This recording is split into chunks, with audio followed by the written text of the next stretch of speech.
ani lubbuu dhabee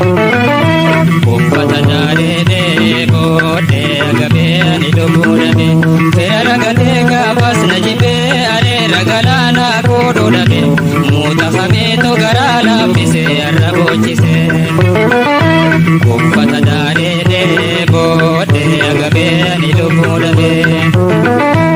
uffata daaree boodee agabee ani lubbuu dhabee seera gatee gaafas na jibee areera galaanaa kooduu dhabee muuta fameetu garaa laaffisee har'a boochise.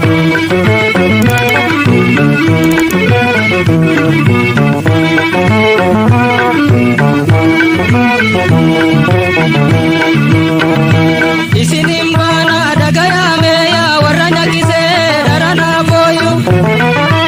imimaan too'ee gajjaafanii hagaraa keeysan gamne naa iyyuu warra olummaan doomsite qalbiidhaa fi surriin dhamayyuu har'aami gadduun kirreeteete sinittiin himaa tarraatuun gubaala duraanii haftee naasuun firummaa mataa keeysanii hojjechuu taachuudha taate malee naan gootumaa.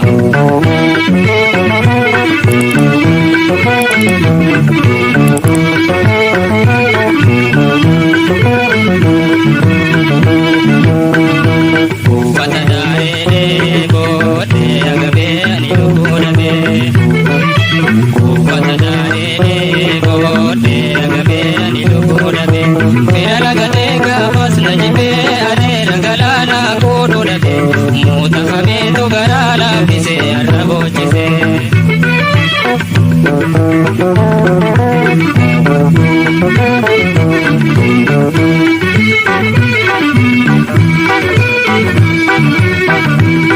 Dhukkubaan garaa idileetti galee jajjabeena lawwatee ciisu guyyaadha silaa gargaarsi keeysan na beesisuun hin dhabeesi adinsu har'a reeffa foorra iyyuu kaakuun keeysa waa humaanaan dhiisu gammadanii baga wala beerratanii nan sababsatina fantaziyyaatuni way waa daraatiin ciisanan kutina anaa gabuun du'ete gaasanga gangalichuun arrabaa kishnaa.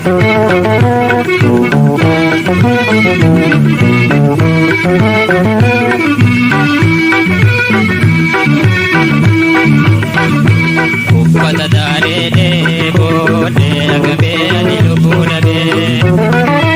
uffata daaree boodee agabee ani lubbuu dhabee seera gatee gaafas na jibee areera galaanaa kooduu dhabee muuta fameetu garaa laaffisee har'a boochise.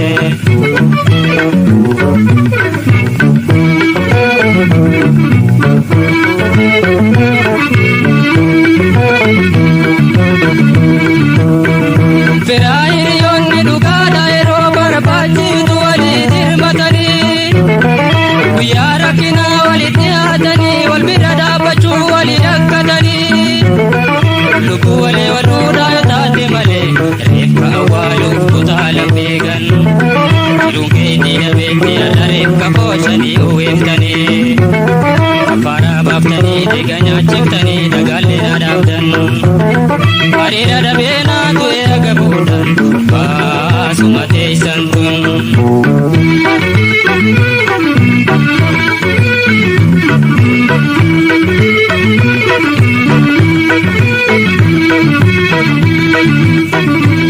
Uffata daaree boodee agabee ani lubbuu dhabee uffata daaree boodee agabee ani lubbuu dhabee fira lagatee gaafas na jibee